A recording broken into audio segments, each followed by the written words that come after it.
Ya Allah, tugas aja ini belum selesai padahal deadline-nya malam.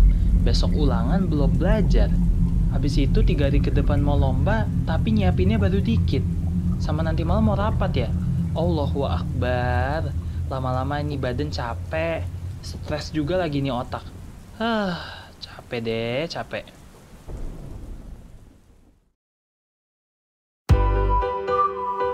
Assalamualaikum warahmatullahi wabarakatuh, teman-teman. Tadi kalian denger gak sih ada orang rewel banget? Katanya dia lagi stres gara-gara banyak tugas, banyak ulangan, banyak rapat, sama banyak lomba. Kayaknya dia butuh tips deh. Nah, kami dari Winsteria 6162 mau ngebagiin tips bagaimana caranya ngehilangin stres dan jadi orang anti stres dalam Islam. Bagaimana ya caranya? Simak video berikut ini.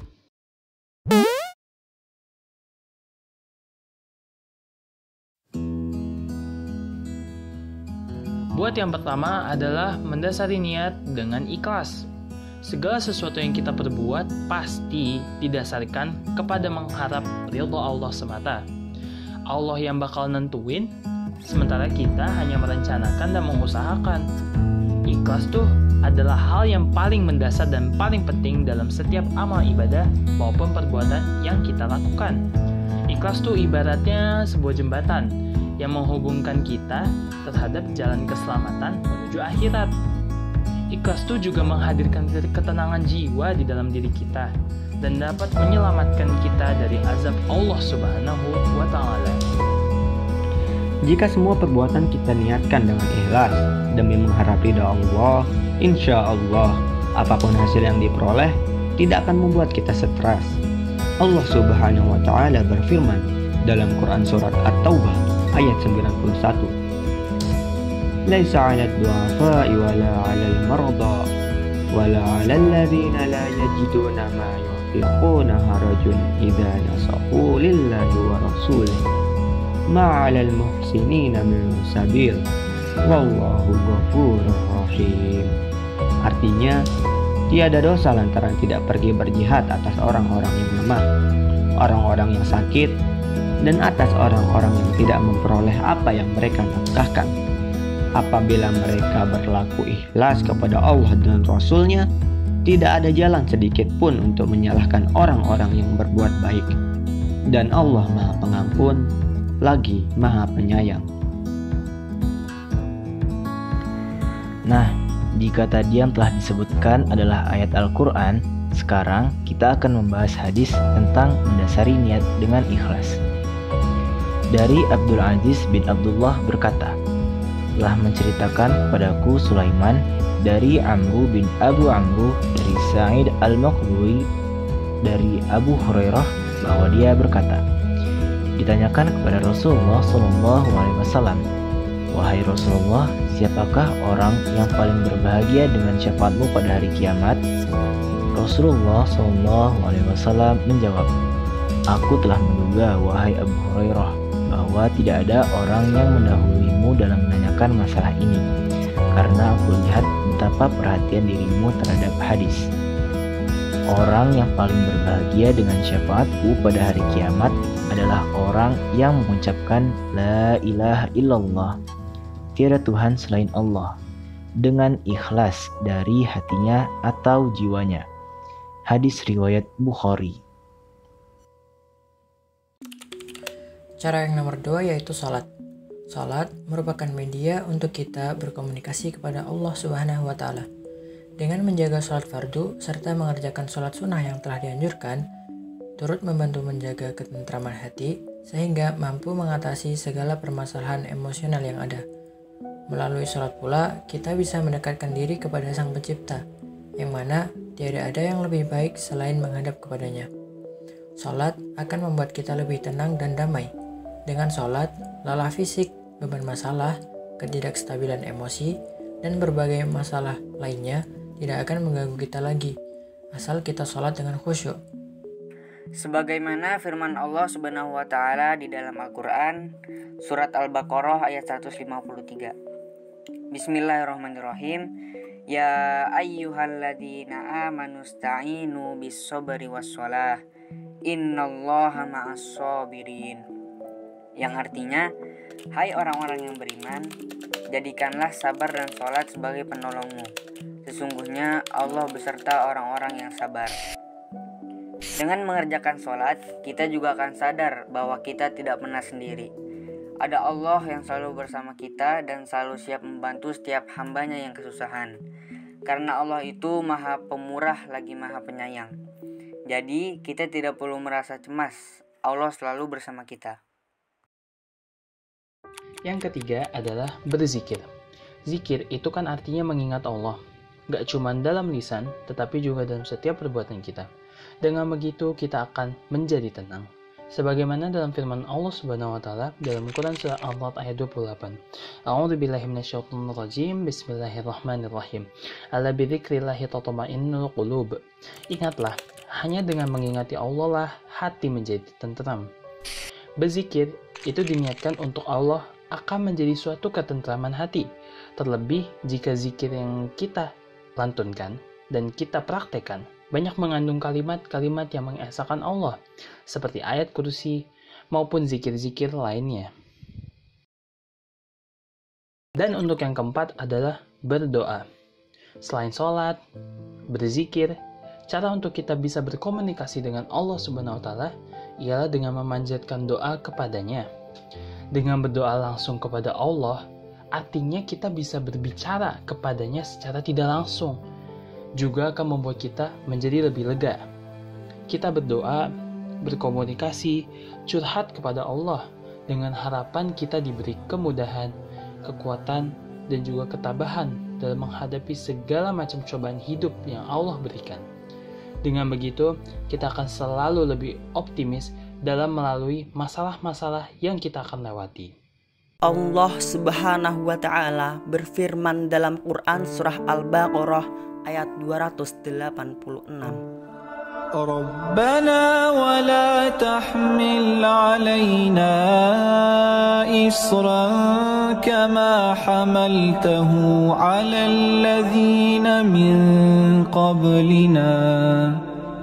ربنا ولا تحملنا ما لا طاقة لنا به واعف عنا واغفر لنا وارحمنا أنت مولانا فانصرنا على القوم الكافرين. Rasulullah Shallallahu Alaihi Wasallam juga menganjurkan kepada kita untuk berdoa apa saja kepada Allah agar hati kita menjadi tenang. Sebagaimana sabda beliau, A'udzu billahi minasy syaithanir rajim. Bismillahirrahmanirrahim. Allahumma inni abduk ibnu abdik ibnu amatik nasiyati biyadik madin fiyya hukmuk adlun fiyya qada'uk as'aluka bikulli ismin huwa lak sammaita bihi nafsak أو أنزلته أنزلته في كتابك أو علمته أحدا من خلقك أو استأثرت به في علم الغيب عندك أن تجعل القرآن ربيع قلبي ونور صدري وجلاء حزني وذهاب همي. Yang kelima adalah tawakal. Tawakal kepada Allah mengajarkan kita untuk selalu bersikap dan berpikiran positif. Seorang yang tawakal kepadanya akan bisa bersyukur terhadap apapun yang ia terima. Kemudian, apabila ia ditimpakan suatu musibah atau cobaan, ia selalu berserah diri kepada Allah dan sabar menghadapinya. Sebagai makhluk yang berakal, kita beriman dan bertakwa kepada Allah. Hendaknya juga percayakan diri kita kepadanya, karena memang kita sendiri tidak memiliki diri kita. Kita tidak boleh patah semangat dalam menghadapi ujian dan cobaan, karena yang kita lakukan adalah berserah diri kepada Allah, bukan pasrah. Orang yang bertawakal adalah mereka yang sabar dan sadar untuk berserah diri kepada Allah, sehingga ia tidak akan cemas sekalipun menghadapi masalah hidup yang sulit.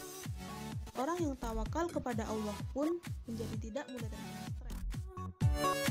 Yang keenam yaitu menjaga silaturahmi. Menjalin silaturahmi terhadap sesama manusia artinya kita menjalin hubungan yang baik sebagai sesama makhluk ciptaan Allah. Karena manusia yang mana kodratnya merupakan makhluk sosial, sehingga di dalam kehidupannya pasti membutuhkan bantuan daripada orang lain. Selain itu, tidak jarang, stres sendiri disebabkan oleh hubungan antar sesama manusia yang kurang baik. Perselisihan dan pertikaian memang terkadang tidak bisa kita hindari dalam kehidupan sehari-hari. Oleh karena itu, berusahalah untuk menjalin kehidupan sosial yang baik dengan didasari ikhlas, mengharap ridho Allah Subhanahu wa Ta'ala. Yang ketujuh, beramal soleh. Sebenarnya, kunci untuk mendapatkan kehidupan yang damai dan tentram ialah dengan melakukan amal perbuatan yang baik dan menjauhi semua yang telah dilarang oleh Allah dan Rasulullah. Orang-orang yang dalam hidupnya senantiasa beramal soleh, kehidupannya akan menjadi lebih baik di setiap sisi, tidak hanya di dunia, tapi juga di akhirat kelak. Allah berfirman dalam Quran Surah An-Nahl, "Man 'amila shalihan min dzakarin aw untha wa huwa mu'minun falanuhyiyannahu hayatan thayyibah wa lanajziyannahum ajrahum bi ahsani ma kanu ya'malun." Barang siapa yang mengerjakan amal soleh, baik laki-laki maupun perempuan dalam keadaan beriman, maka sesungguhnya akan kami berikan kepadanya kehidupan yang baik dan sesungguhnya akan kami beri balasan kepada mereka dengan pahala yang lebih baik dari apa yang telah mereka kerjakan. Beramal soleh bisa juga dengan membaca Al-Quran, bersedekah, membantu terhadap sesama, berpuasa, ibadah haji maupun umrah, berinfak, dan melakukan dakwah untuk menyiarkan Islam. Kedelapan, senantiasa berprasangka baik. Stres juga bisa terjadi ketika kita selalu memiliki prasangka buruk terhadap segala sesuatu. Untuk itu, Islam mengajarkan kepada kita untuk berprasangka yang baik, tidak lain agar kita sendiri merasa tenang. Dengan tanda kutip, bukan berarti kita tidak mempersiapkan diri untuk menghadapi segala risiko atau pasrah tanpa usaha apapun. Berprasangka baik memaksudkan kita untuk percaya bahwa Allah Subhanahu wa Ta'ala adalah pengatur segala sesuatunya. Dengan berprasangka baik, stres yang kita miliki pun bisa lebih cepat hilang. Yang kesembilan adalah taubat. Taubat mampu menghilangkan stres yang kita hadapi karena dengan bertaubat kita menjadi sadar bahwa kita adalah makhluk yang lemah. Oleh sebab itu, kita memerlukan maaf dari Allah serta ridhonya agar kita mendapat ampunan dan diberikan kehidupan yang lebih baik lagi. Sebagaimana firman Allah Subhanahu wa Ta'ala dalam Quran surat Az-Zumar ayat 53. Qul ya ibadiyalladzina asrafu ala anfusihim la taqnatu min rahmatillah innallaha yaghfiru dzunuba jami'a innahu huwal ghafurur rahim, yang artinya, katakanlah, hai hamba-hambaku yang melampaui batas terhadap diri mereka sendiri, janganlah kamu berputus asa dari rahmat Allah. Sesungguhnya Allah mengampuni dosa-dosa semuanya. Sesungguhnya Dialah yang Maha Pengampun lagi Maha Penyayang.